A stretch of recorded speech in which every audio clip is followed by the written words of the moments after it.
Friends, fans, family of the Back Nine Bets world. Welcome back to another episode. Episode 16 or 17, I can't remember, but it doesn't matter because it's a ReignMakers podcast on Mondays. We are discussing the Zurich Classic. And right underneath me, I don't even know why we started off with the model up. Right next to me now is my main man, Draftmaster Flex. How are you doing today, Joel? I'm good. I'm excited for another fun week of golf. We got our work cut out for us this week. We got a team event, so not your traditional kind of tournament, but it's going to be some fun figuring out how we can get an advantage in the ReignMakers market. It's going to be a weird week with this. And I think the best part, okay, so now how I've thought about ReignMakers is I'm running a company now. And my stockholders and my ownership and my shareholders, they need me to keep. We can't just, because it's a weird week, we can't just shut the company down. We've got these stocks in these people that we have to do something with, So we might as well get involved, dive in while the water's warm. So that's how I'm kind of viewing it. In a DFS world, you're not losing out if you're not playing any guys. Whereas in ReignMakers, you've got these guys. Either you sell them this week and don't deal with the chaos, or you embrace it, or you do a bit both. So there's some interesting strategies we can get into here in a little bit. But before I do that, I want to just shout out Andrew Putters. Look at this baby. Right from Augusta, Georgia, my main man at Rotoballer hooked me up with a hat, and I got myself a nice little spiked lemonade in a Masters cup. You don't just get Masters merch every day on your doorstep, Joel. So that's a pretty nice hat, I might add. So that's it's quality. You can tell it's pristine stuff. So I love this hat. Thank you, AP. Really appreciate that. Go follow Andrew Putters on Twitter. And speaking about the Rotoballer crew, this show is presented by Rotoballer. It's my wonderful place I work at, and we have articles. Not that many this week. We got a few coming out. These are weird week. Models and things are tough to generate, but at rotoballer.com, go follow us there. Use code MANIAC for 10% off any premium items you may look for. In a normal general week, we have you everything you could wish for at rotoballer.com. We got me, Joe Nicely, Spencer, Ian, and Josh just doing wonderful things there. We got all the news desk things, articles, optimizers, and the Discord. So Showdown's been going nicely. It's been a good time at Rotoballer. We freaking close to hitting a Patrick Cantley outright last week again, and it just didn't happen for me. And then on top of that, Joel, before we get into this week, we have to discuss last week because I had a decent week. I had so many solid lineups that had Max Homer in it.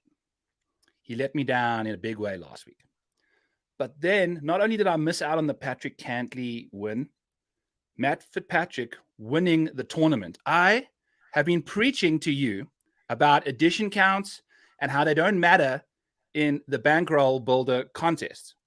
Guess who tied for 50th with some guy and had a Patrick Cantley that was 2,500 addition count and shoved me to 51st. So I landed up losing $100 in that bankroll builder rare contest because of a tie for 50th place. So that was brutal.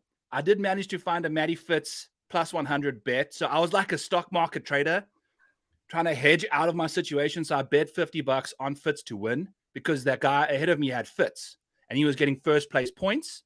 So then I decided, you know what? I'm going to bet on Fitz. If he wins, I win 50. If he doesn't, I actually beat him because he was getting first place points for Fitz and he would have gone to second and I would have beat him. Turns out Spieth pooped the bed and I didn't win my $100 there, but I did make my 50 back on my bet. So it was a nice little hedge out. I did cash another bankroll builder there too. So it was a good week for me in the bankroll builder again. Did you have any lineups contending or in the mix? Or I have to. Well, I'll start by saying I have to think, and you're probably not going to want to hear this. You have to assume that was just really bad luck that you ran into because that tie wouldn't have mattered if you were 3 spots up, right? It would have been irrelevant. One spot up, right? So it's just.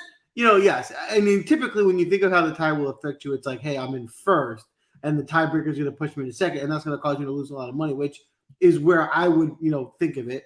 But in this model, it was like just out of the money. Like just the sheer chances that you were in that spot alone are low. And then again, it's never going to happen again this year. It won't happen again this year. So while you're right, like if you had the lower tier editions, I guess you would have won. I have to think that's just really unfortunate and not something that you should really need to plan for. Oh, I'm running ice cold, so I was not surprised. That's why I managed to take care of my own things I could control. Hedged out, got my 50. We're all good. So now, I last week made a big mistake. Okay. I tried to get cute, and this is where you have a strategy and you stick to it. And I didn't stick to it, and it cost me. And my strategy was I have a really nice set of cards. Like I got some really good golfers, and instead of going out and actually trying to play my optimal lineup, I talked myself into saying I just play my guys, and me not like I don't have a Cantley, so me not playing Cantley was like, hey, everyone's gonna be playing Cantley. I'll be different because I'll be the guy with the stack lineup that doesn't have Cantley. So when that comes in, that's how I'm gonna win this tournament. That was dumb because Cantley always plays well here. There was no reason not to like Cantley this week, other than I just didn't have one, and I convinced myself that I didn't need to go buy one. That was me talking myself into being different. When in reality, I should have just gone and gotten a Cantley. Yeah. And then with Cantley in my lineup, if I had replaced Homo with Cantley in my lineup, I would have won a ton of money. But I was stubborn. I played Homo over Cantley, and it cost me. So okay, I learned.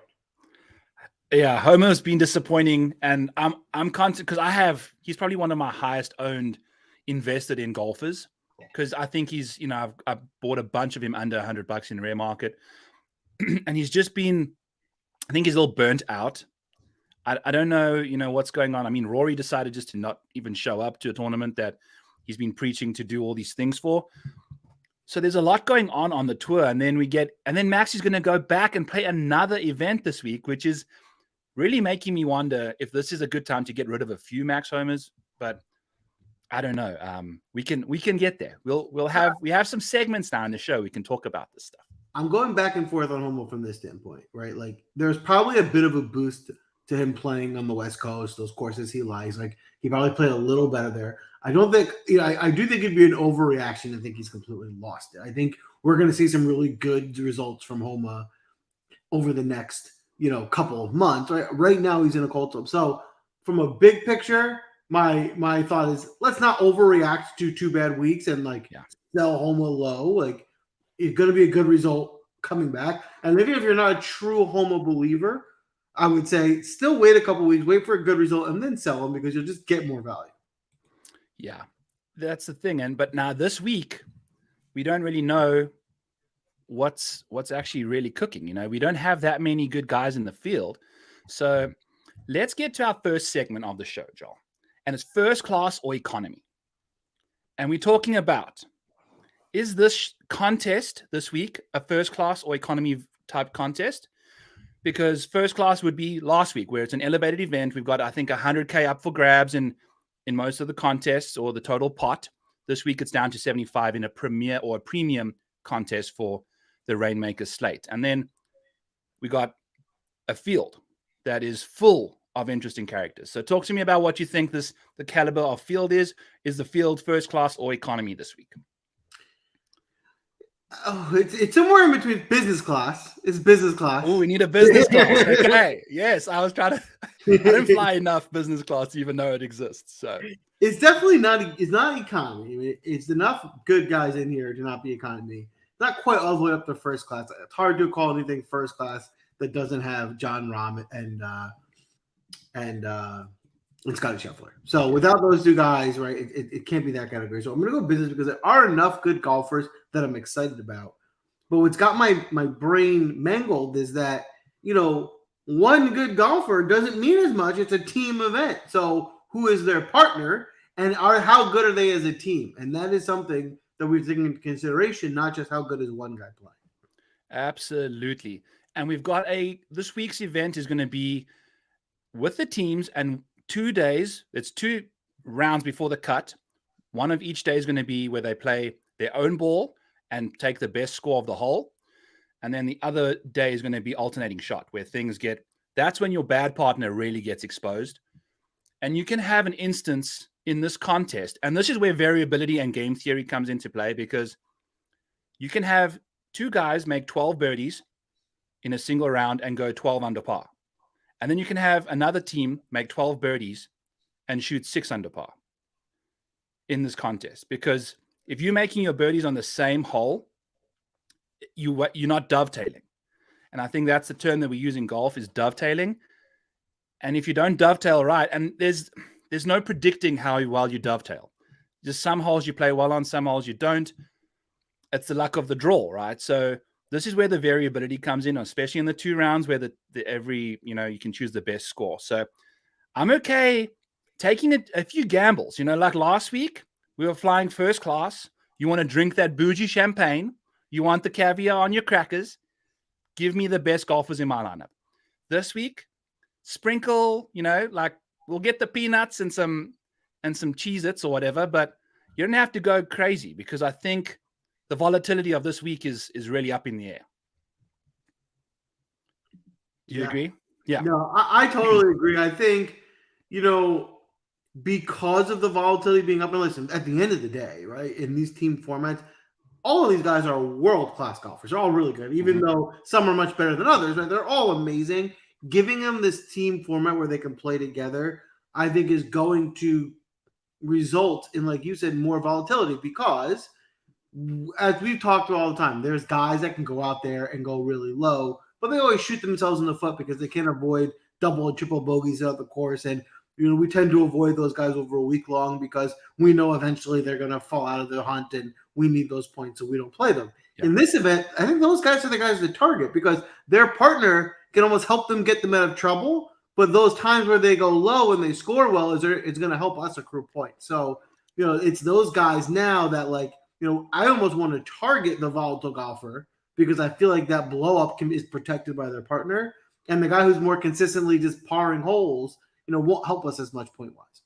Yeah, that's perfect analysis there. And I think one thing I've noticed is if you can find teams that have a really good long iron player, because there's 3 par 3s on odd holes, I believe, that are all over 200 yards, and then 2 par 5s on the odd holes as well that will require another long iron shot. So you got at least 5 of the 18 shots in the alternate shot format that you need one good iron player to get those holes. And then you can eliminate the really poor play from the other guy if he's a really bad iron player, So just small things like that. So I'll be putting those kind of screenshots out on Twitter at the Model Maniac, and I'll be also putting out an article for ReignMakers this evening that has targets for teams together that have a significantly lower price for someone else, which I think we have to focus on this week. So let's dive into the next segment called Window Seats, Joel. We're sitting in the window, staring out over the beautiful skyline. These golfers have got barely any issues involved with them. It's angel crystals and just wonderful things up here. We're not dealing with any turbulence. The window seat's exactly where I want to sit on a long flight. Who are you putting in window seats for your lineups this week? I mean, the first one that clearly jumps off the page is the Cantlay Xander team. That's your biggest all-star team.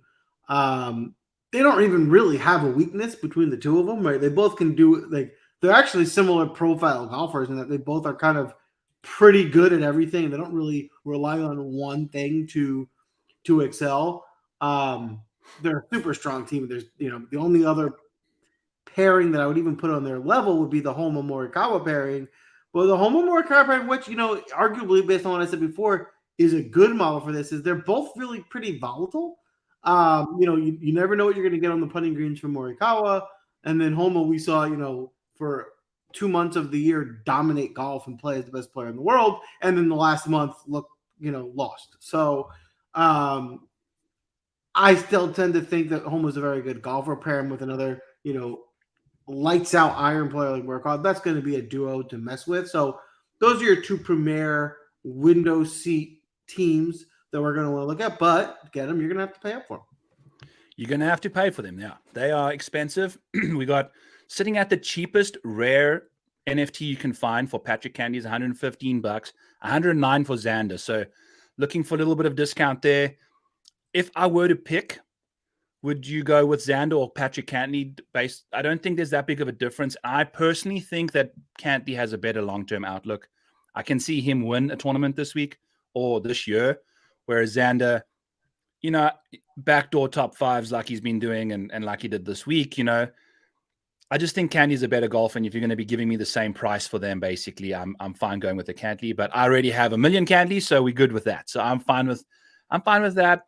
If I have a Colin Morikawa card and he starts pushing 100 bills, I'm probably going to start. I'm probably going to get rid of a Colin Morikawa, even though I think he's a bit of a window seat caliber player.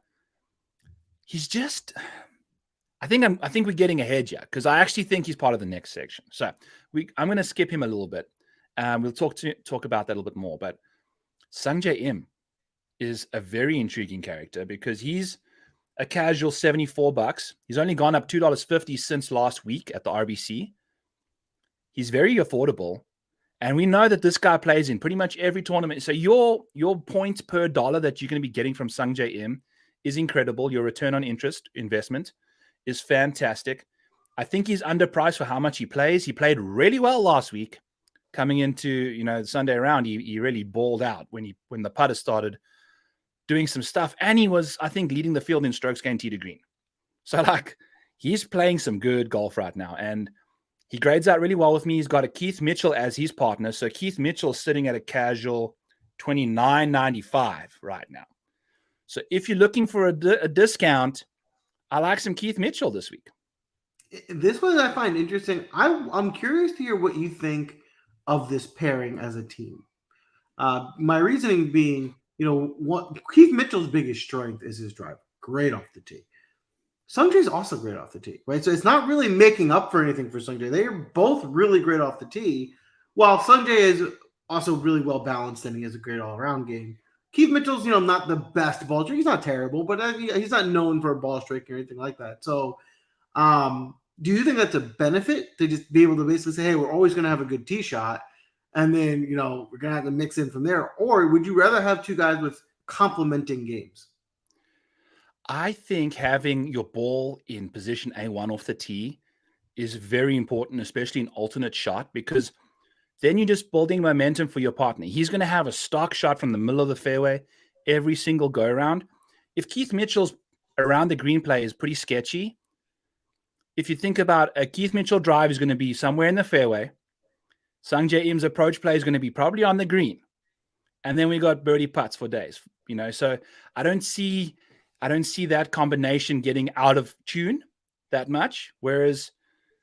And then when you're playing that best ball type situation, I love Keith Mitchell's par 5 scoring.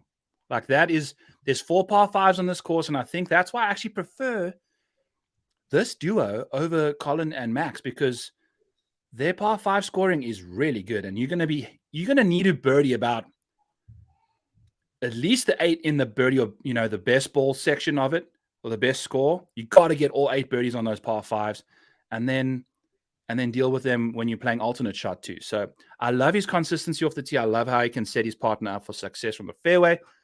And then Sungjae should be teeing off on those par 3s, those long iron par 3s. I think, that would be a great combination for me. Let's scoot down the board. Someone else that I'm kind of interested in is Kurt Kitayama and Taylor Montgomery. Now, Kurt Kitayama is a person that I think sitting in the window seat when it comes to a long-term value, when it comes to just what he's been up to. If you take a peek at these FedEx Cup points, I know he's very volatile, but I think him and Taylor Montgomery, would you be surprised if they kind of went on a tear at this event, especially Montgomery? Well, that's what I was going to say. On the opposite, this is a team that I think makes a lot of sense as a duo, right? Because now you get Montgomery, who we've seen can be one of the hottest putters on tour, and if he comes out and starts draining putts all week, and like we saw just, 3-4 weeks ago, Kitayama can go out and put on a ball striking clinic. They combine those two things, then all of a sudden they're going to be a team to recognize. So I agree. I think as a value team, that's one to keep an eye on. I think they're going to be really exciting. And then if you want to talk about a team that can fit perfectly in alternate shot, is Joel Dahmen and Denny McCarthy. Because Joel Dahmen is there could not be two. I think the putting splits between these two golfers is probably the biggest in the field. Joel is a very substandard putter, and Denny McCarthy is one of the best in the field. Joel is a very good iron player. We saw him get right up there in the mix.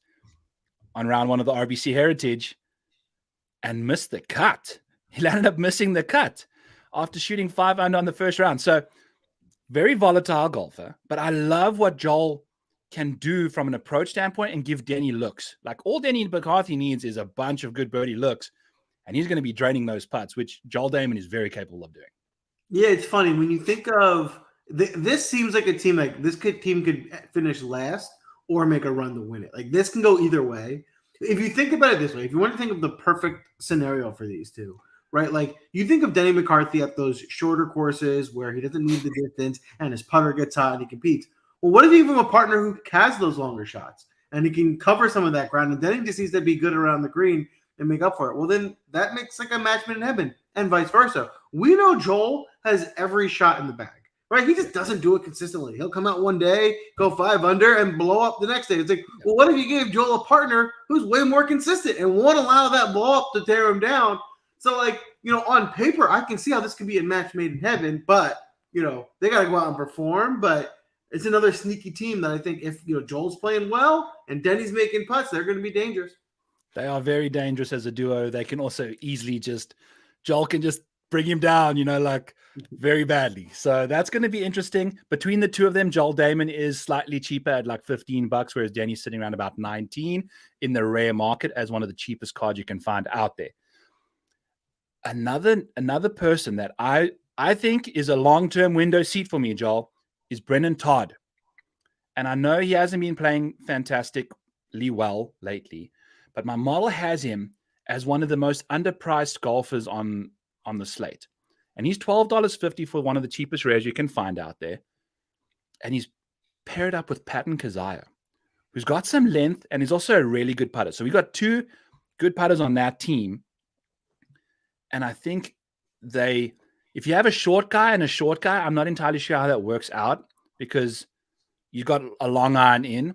But if you pop it off the tee, 290, and Patton Kizzire can cream a 7 iron, he can make up for that. Whereas if Patton just rips one off the tee, and then we've got Brendan Todd in wedge range where we know he's going to be in the money seats, and then Patton can putt.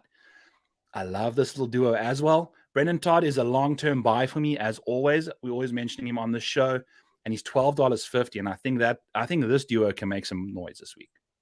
Yeah, Brendan Todd's the type of golfer that profiles like when there's one of those, what we're going to call economy tournaments, whereas because he plays a lot, he'll be in it, and that's where he'll thrive, right? That's where you take out the top 20 guys in the world, and then Brendan Todd's consistent. He finds fairways, he makes putts, he does all the little things. He just doesn't have like those 200-yard iron shots that get to 5 foot of the hole, right? That he doesn't have.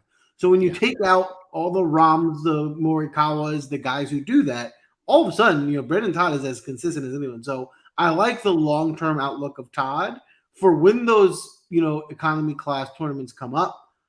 He is going to rise up. Yeah, exactly. And that's the thing is if you're going to buy a guy for a long-term aspect, that's fine. Buy him this week and throw him in the lineup. It's like all good. You'll have one of those contests where I've had the group of misfits that I just throw into a pack contest. Go and do your thing. If one of you does well, maybe we can land up in the top 1,000 and get a pack. If not, I'm still banking on your upside as a value of an NFT over the long period of time. So, and just to go show everyone, right? Like I have a bunch of core cards. I had a couple core lineups that like had some studs that I thought really could compete.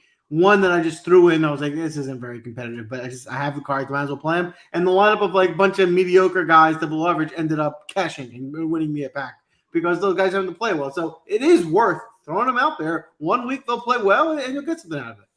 Exactly. You never know. And this is the week to literally just throw random lineups together because we've only got Patrick Cantley, Xander Schauffele, Colin Morikawa, Max Homa, Sungjae Im, Keith Mitchell. That's not even like an elite grouping either. Billy Horschel, Sam Burns. And then what? That's only 4 or 5 people that you can put in your lineup. Now, I don't know what happens that's a good question to do is if you put Max Homa and Colin Morikawa in the same lineup. I wonder if that even... I'm fairly certain you can't do that, but okay. I'm not like... Because ReignMakers is new, I haven't actually tried to put in like Will it reject the lineup going in? It's something I can test out right now. Keep Yeah. going. I'll see what happens. You test that out and see what's cooking. But I'm going to go to the next section that we have. We got the middle seats segment of the show where we're going to be talking. You get on the airplane, me and you, Joel, we're not the tiniest of people in the world. So sitting in that middle seat can get a little claustrophobic, a little uncomfortable, but it's okay. You're on the flight, you're going to go see your family, you're going to Florida, you're about to throw on some board shorts, hit the beach. We're talking about golfers that aren't necessarily guys that you're in love with, but you're just dealing with it, right? So that's kind of the segment here. And I think a Sam Burns could be somebody in this range, because he's very volatile, but he doesn't provide you that consistency that you're looking for. But I think in a tournament like this, I think he's a great. I mean, they've won this one right before. I'm not entirely sure if they've won it or if they've been close, but Sam and Billy are a very good combination. I think Sam's kind of getting together a little bit. He made a shot a 65, I think, yesterday. Good things coming from Sam Burns, but just a little too late. I like the direction Sam Burns' game is heading. I like the way Sam Burns is playing. I have more question marks on Billy. I feel like Billy hasn't been himself this season yet. We haven't seen the best version of him. But maybe it's a team event that pulls it out of him, right? You got to play for your teammate. I wouldn't overlook these two. I think these two can make a run, especially with Burns, you can put in that elite category. You just kind of got to hope and see what we can get out of Billy for the week. Right. And you never know, because I think Billy showed some savvy at the match play. And if you're going to want to spend half your money on a Rainmaker this week, Billy Horschel's sitting at about half the price of Sam Burns. So that's a definite combination there that for short-term profitability, for short-term financial decision-making, whatever you want to call it, I think you're going to get some really good discount for the week if you're going to Billy Horschel this week. But I think his price, as you can see, it's gone up by $10 this week already from last because he's playing with Sam Burns. So you're going to have to deal with that. You're still getting a discount on the overall points because you're going to get the same points regardless of where you roster. Did you figure out if we can roster two of the same, or is it a no-go? Yes, you cannot. It will say invalid lineup. Perfect. Yeah. So then if you don't want to spend $62 on Sam Burns, Billy Horschel sitting there at 27. So that's a very nice compromise to make. I'm okay with that. Some guys that I also want to talk about is Sam Ryder. I love what Sam Ryder can do. He's one of the best putters in the world. We've discussed this many times on this show. I've got many Rainmakers of Sam. In a tournament like this, where you're going to just have 2 rounds where light it up with the putter, like he can just do some serious damage in those birdie or better days. And I love what he's getting up to. And he's $17.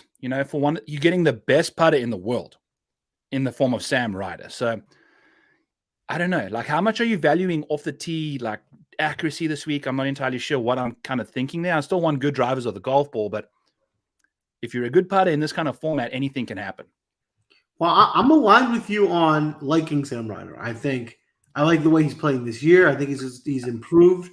I think he's one of those guys that's a buy now for the season because I think you're going to see him have better and better results as we go.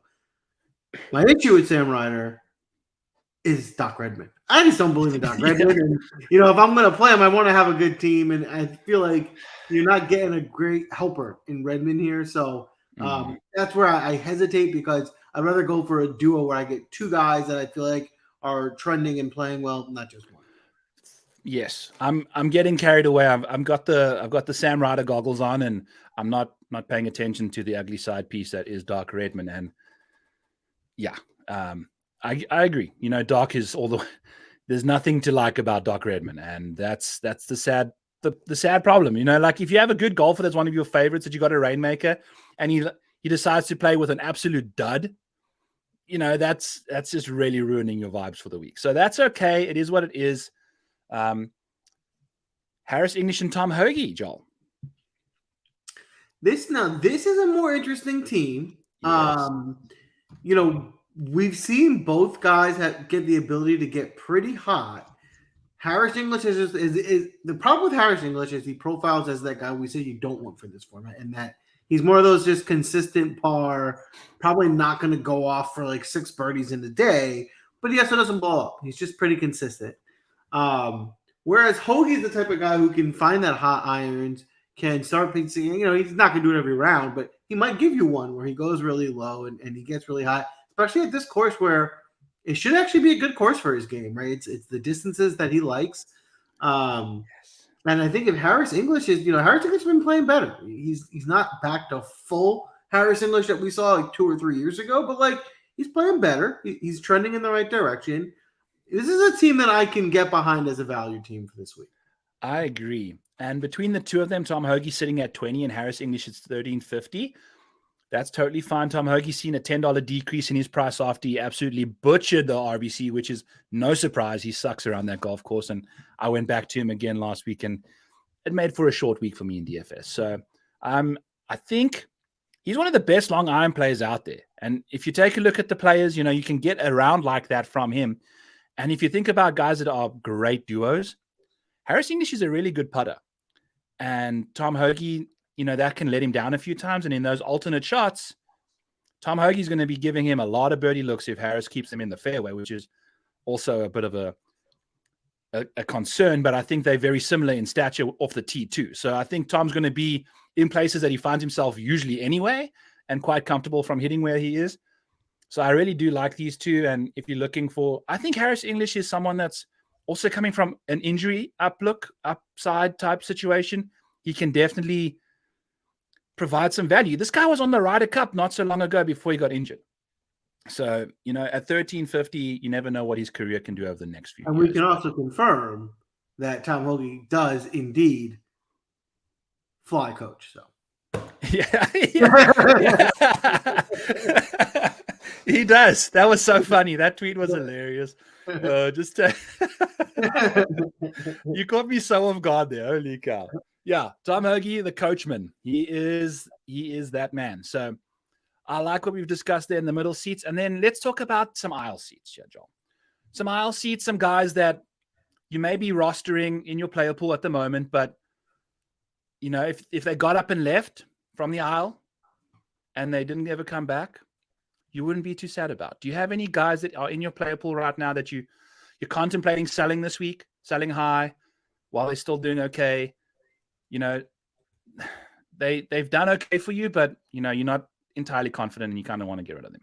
So one of my strategy, and I haven't done it yet, but I'm thinking I'm going to try and sell Billy because he's playing with Burns, so it's an upgrade for Billy. So there's people that are going to want to go get Billy because they want to get that matchup.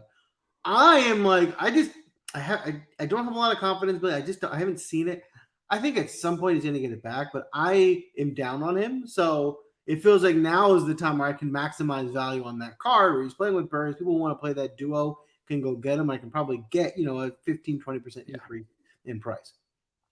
I love that idea because this is the week to take advantage of a golfer that's in poor form right now. Because people are going those prices are going to come together. You're going to see the prices go down for the better golfer and potentially the golfer that is worse. Those prices are going to go up. And I feel the same way about Colin Morikawa. I'm just not on board with him right now. I know his market price is kind of skyrocketed this week, up $23 from last week, which is mainly due to the fact that it's just those main 6 guys that we mentioned at the top of the board, main 8 that are in this field. But also, Joel, I'm going to get him before another major. I think he does his best work in the majors. I just don't trust him in a weekly event. I don't think he's going to give me that upside that we were looking for after like looking at a golf course that suited him really well last week. And he really never, ever came to the party, which is a little disappointing. I feel like it's twofold with Colin. While his game is, best fit for majors, right? Because they make the conditions harder. And with those harder conditions, it's much harder for those guys to make hero putts and stuff like that and hero shots. So, if one guy's just going to be consistently in the fairway, throwing darts onto the green and then putting is neutralized, like it fits Colin's game. When you go to these other courses and, guys are getting in the rough and hitting hero shots from 200 yards away, like That's not Colin's thing. And draining 20-foot putts, like that's just not what he's going to do. So when guys start doing that, he's going to fall behind. So I agree. He's tailor made for a major and those big events. And I also think he kind of plays up for them a little bit, right? I think you get your best version of him in those types of events. Yeah. So I agree with you. But if you like, there's still 3 majors to go. So if you want to sell him now, try and get some value, and then buy him back, or if you don't believe in him, you sell him. I'm okay with any result because I don't think more guy's going to fall off a cliff. I think you'll get some value out of him before the season's over. But I also can understand, selling as well. Mm-hmm. And I wanted to filter on this of the week-over-week trend here from Zurich to RBC and just take a look at Matty Fitz has gone up $18, which is interesting. Obviously, that makes a lot of sense after he absolutely crushed last week. Playing this week again. Before we move on, we said that. We said, I think, was it one of the first shows we did? We said, I was really down on Matty Fitz, and I was like, I would sell him, but I'm like, I'm so down. I'm like, I'm going to just take a hit. Let me just hold him. He's going to come back. And when he comes back, right, you'll get the money back. He's not done for the year. Yeah. Boom. Now he's back. He's playing well. Now you have a decision of, do you want to sell or do you want to hold and see if he continues to rise? But I'm glad I didn't sell low. Do you think – let's talk about him because I think he's an interesting tipping point here because he's playing with his brother who's not a PGA Tour caliber golfer. He's good. I think he's on the European Tour or whatever. But also when you think about Birdie Factory outside of Harbour Town, Matt Fitzpatrick is not that guy. He just doesn't make that. Like if you just look at his birdie or better rate on the PGA Tour, it's not conducive to an event like this. So I think if I don't have any Matt Fitzpatrick stock, but I think if I did have any, this would be a week to get rid of him. Just if you're looking to sell and generate some cash flow for other golfers, I'm fine getting rid of him. Yeah, I think his price point is well above. I don't know what you bought him for a few weeks ago, though. That's the difference. You might be just getting your money back, but this is a good week to do it because I think he's going to be in high demand and, just coming off that win, I don't think that golf course, like he just has a fetish with that place, man. And had a career ball iron play week last week. I'm very disappointed in what happened there. But Sahith Theegala is someone I've always spoken about. My boy, I've got a number 2 edition rare Rainmaker card of Sahith that I'm hoping is going to be worth a pretty penny over the next little while. And him and Justin Suh as a little duo are not the worst in the world, I don't think. So I love what he can get up to this week. If you think about volatility and 2 guys bailing each other out in that best ball type format, I love these 2 dudes. And you can get Sahith Theegala with Justin Suh. Sahith's $53 and Justin Suh's $30. And I think Justin Suh's also kind of on the up and up right now. His trajectory and strokes gained over the little while is trending in the right direction, which I like to see. And he's affordable, but you're going to be getting that Sahith $10 increase in price this week. But still, it's not $60 you're going to be buying or $53 on Sahith. But if I'm buying anyone, I'm buying Sahith Theegala because $53 for a guy that's shown in top 10 at the Masters and then top 10 last week. And those are 2. Look, he was holding out from everywhere, Joel, but he's doing it, and I think we're going to get into the Midwest swing, which suits it. Like birdie fests are his thing, I think. These tougher golf courses where the drives have to be accurate, I don't think it really suits him that much. Whereas if you can get a drive away out there and a wedge in his hand, he's one of the best wedge players in the world and a really good putter. So I love me some Sahith this week. So here's my thing. I'm aligned with you. I love Sahith. I think it's trending in the right direction. He's a guy I want to be buying into. I love the trajectory you're getting with Sahith right now.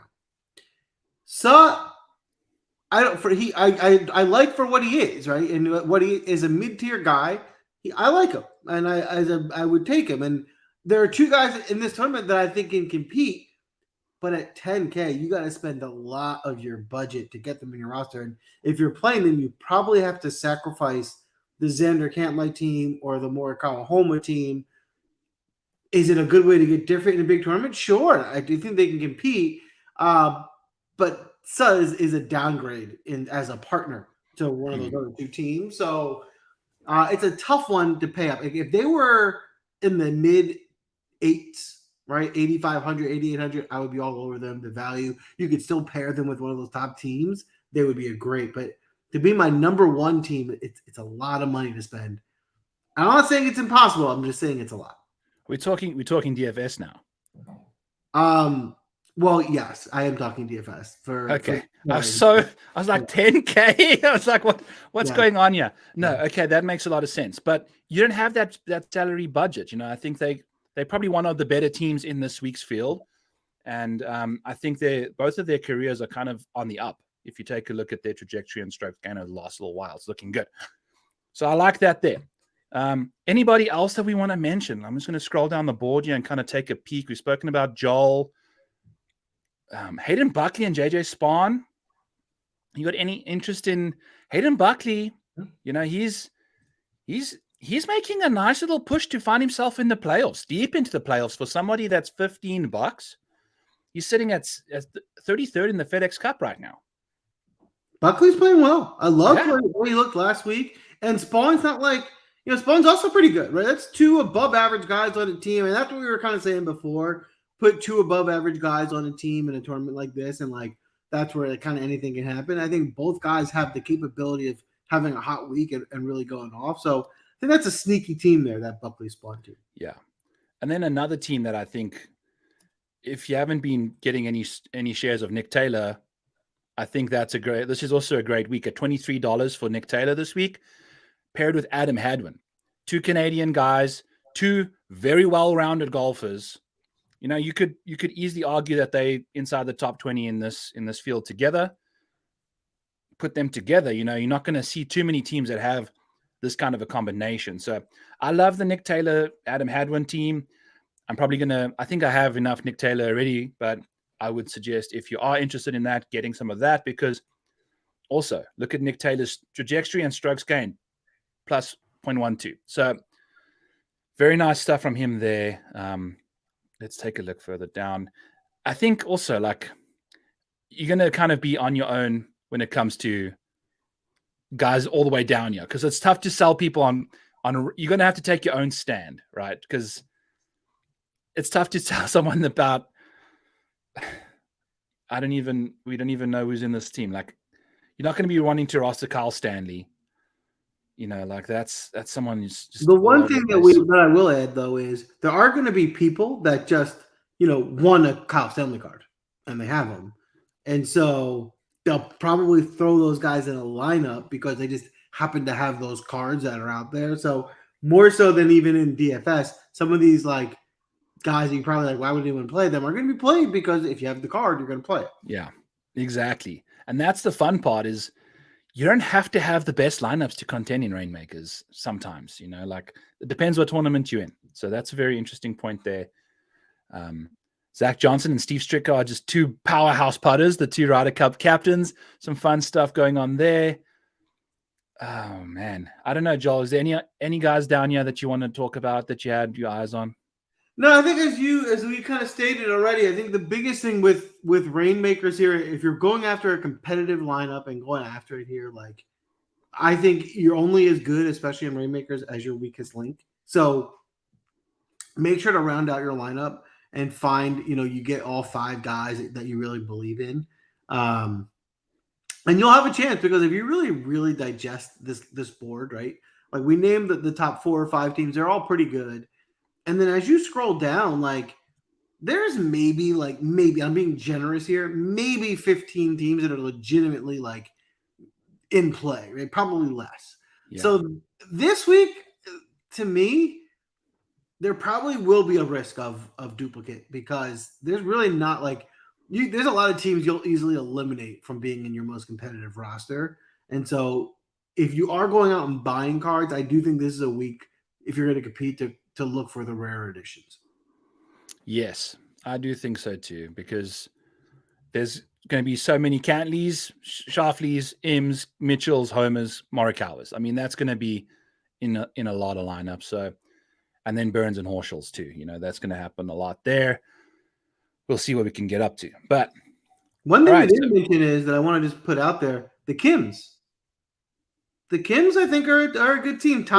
Yeah. The Kims together, I think that's a team that can make some noise. Those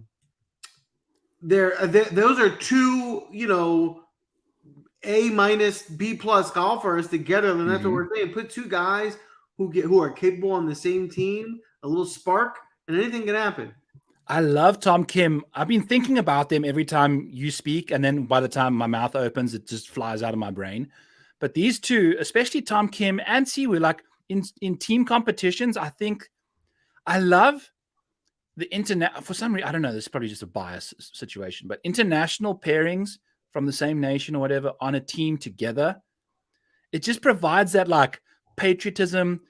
Like we're doing this for Canada, we're doing this for South Korea, like let's see what we can get up to. And I think Tom Kim as a teammate is probably the most ultimate hype guy. You could like if his golf career never comes to fruition, he can be like a bachelor party hype guy. Like I think Tom Kim can, when he's old enough.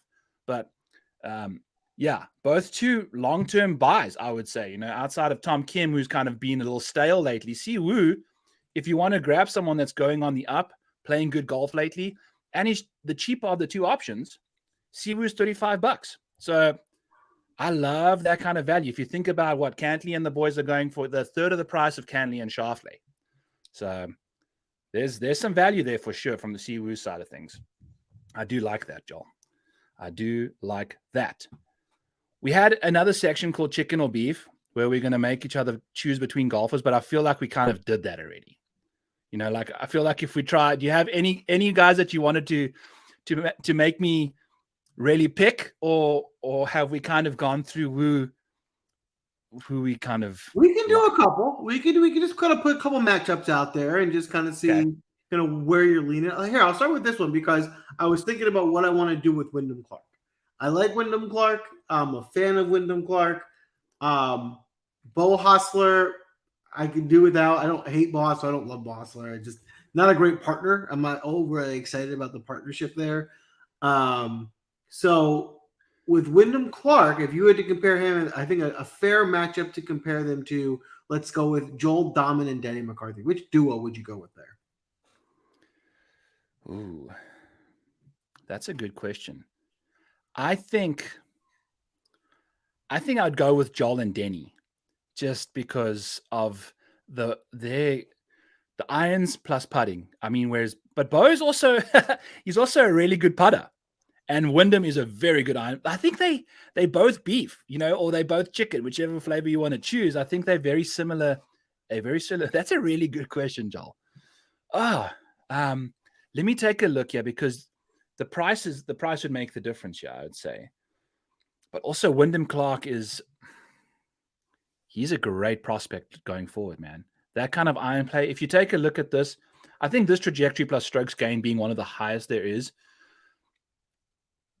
in my model, I'm going to go with Wyndham and Bo, even though we advocated for Joel and Denny. I've kind of bounced back and forth there a million times, but I'd go with Wyndham. Who would you pick between those two? I would agree. I think Wyndham is the best player of the four. I think you're getting the best player in Wyndham. Yeah. I do think Bo is the worst of the four, but I think it's close enough where it's worth going for the best player in that. So I agree. I'm gonna go with Wyndham here too. Yeah. And the putting that Bo provides and the short game he provides, I think is what Wyndham lacks. So hopefully, that's the case. But then if you go bad approach play from Bo and then bad around the green play from Wyndham, then you're in trouble. But if it's going well, then you're cooking, So that's interesting. If you were, so I'm going to go with, let's take a peek here. You already mentioned Sam Ryder. Ben Taylor, no. Joel, do you have other guys? I'm just scrambling here. I got one more. I got a good one for you. Yeah.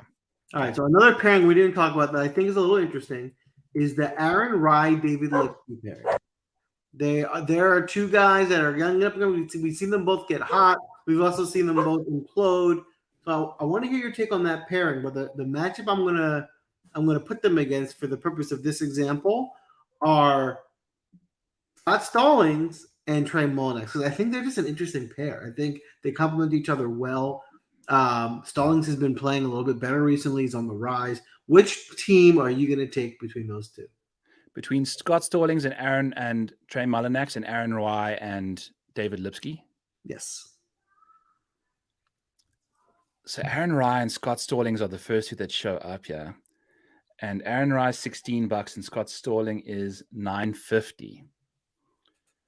I just think Scott Stallings' upside is just, I think that's the thing is I'm not buying David Lipsky. So that's the thing. And I think to me, Lipsky probably provides the biggest weakness of a team. And I think Aaron Rye as well is not, he had that incredible round one, but that's pretty much it. I don't see him as like an ultimate birdie maker. And this is DFS after all. Birdies are paramount in this format. And I just don't see Rye getting it done. Whereas Scott Stallings, although he's not playing that well right now, he's affordable, he's cheaper. And I think if he does bounce back, he's a better golfer than Aaron Rye, I would say. He can contend elsewhere. What would you say? I'm with you. I have a personal affinity for Trey Mullinax. I think he's underrated, and he's the type of really cheap guy that throughout the season will get you 3 random top 10s that will really help you. So I think they're a good pairing too because Mullinax is going to be pretty good around the green. He's good off the tee. Stallings is the better approach player. I think they kind of make sense as a team. Yeah, and Trey, he's $7. So, that's barely anything to throw into that's as a 5th guy in your roster. I think it's going to make you different.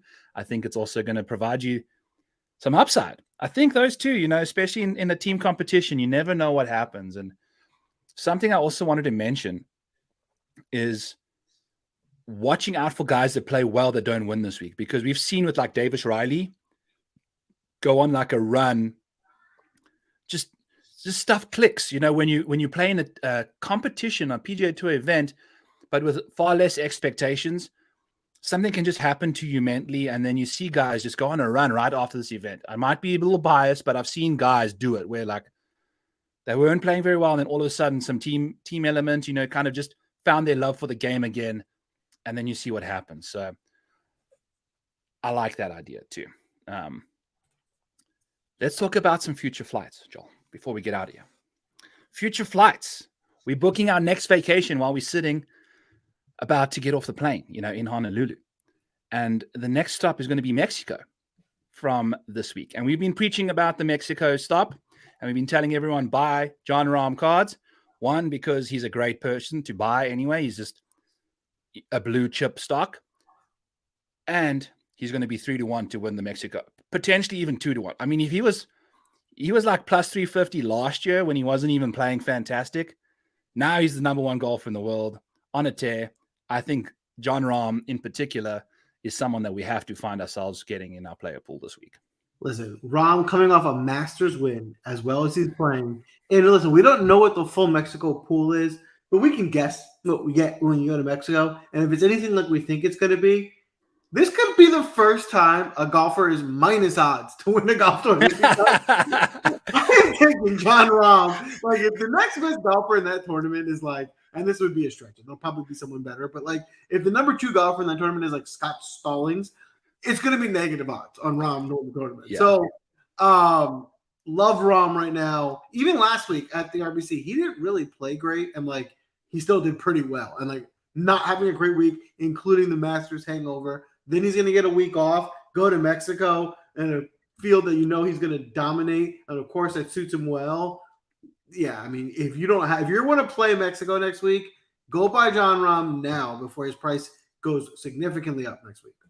Yeah, I think $158 for the cheapest Jon Rahm out there seems like a little crazy. The Scotty Scheffler is sitting at 185 still, which is $30 more than that. So I love Jon Rahm going into next week. Long golf course. So the thing is, you got to try and remember what the different courses are and what kind of golf is set up well there. 2 other guys that I saw have committed. I told you in the studio before we got in here, I've been creeping the hell out of that Vedanta Mexico Open Twitter account because that's where they're showing who's committed and who hasn't. Today, Gary Woodland committed to the Mexico Open.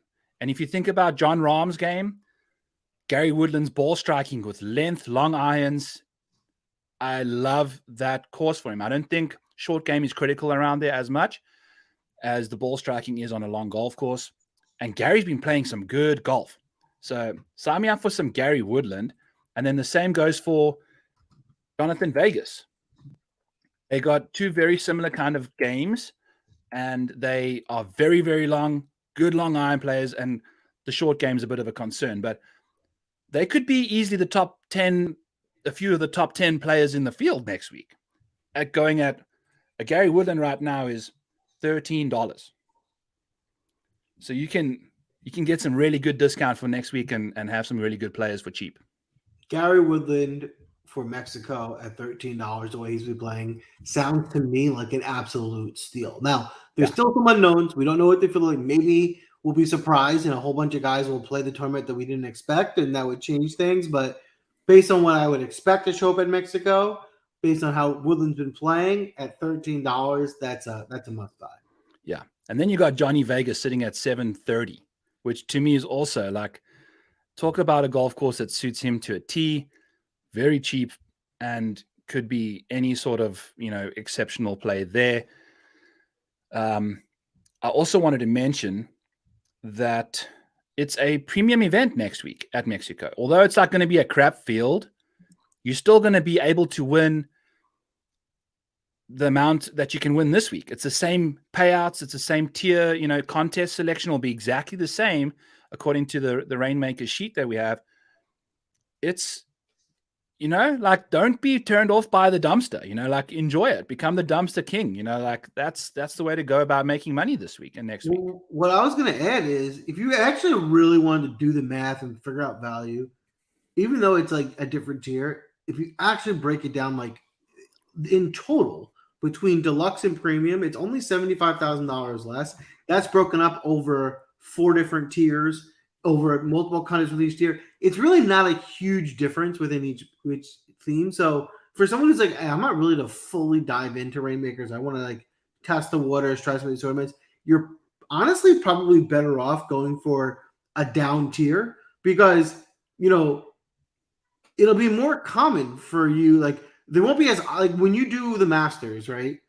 Everyone is going after Rahm, Scheffler, like everyone's getting all those guys. When you go to a second tier tournament and those guys aren't in it, right? Like it's more open where you can compete and like it's not as heavy favorites where everyone's going to. So I think it gives somebody who's dipping their toe into this actually more of a chance to compete than it would be at the major tournaments. Absolutely. I think that's such a great thing because if you've been a little tentative to get into the mix, it's a perfect entry point, right? Because you're still making a decent amount of prize money up for grab. It's not an alternate event. It's going to make you some cash, and you don't have to have those elites in your lineups necessarily to do okay. Like you might need 1 or 2 of them, but you won't have to spend $1,000 on John Rahm, Scotty Scheffler, Rory McIlroy, blah, blah, blah. Like there's a way to go about it. And I love it. It's going to be a fun week. The volatility is going to be crazy. We're going to see some John Daly's and David Duval sitting in the top 10 after round 1. It's going to be weird, but I'm looking forward to a fun week. We've got our guys, we've bought our chips, we've bought our stocks. Let's see what they can do for us, Joel. Definitely going to be weird, but it will be fun, right? I think what's one of the good things that these events do for golf is that it does change it up. And it's not just the same stroke tournament, 4 days every single time, right?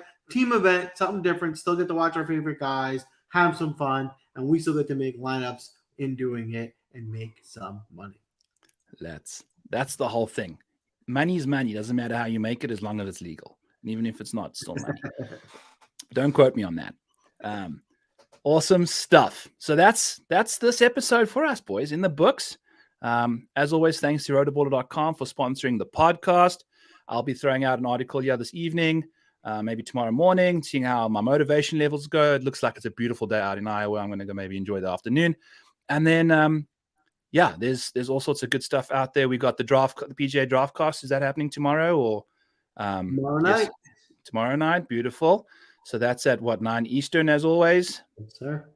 And I'll have my podcast out. I'm going to be fiddling with my model, trying to find some edges in DFS for tomorrow's podcast. I'm pretty much going to be avoiding betting in general. I think this is a game theory week versus trying to beat the books. I think they'll have the ultimate edge over us this week. So not too many bets, a lot of DFS, a lot of who the hell can we make work here? So it was awesome, Joel. Thanks for joining us for another pod.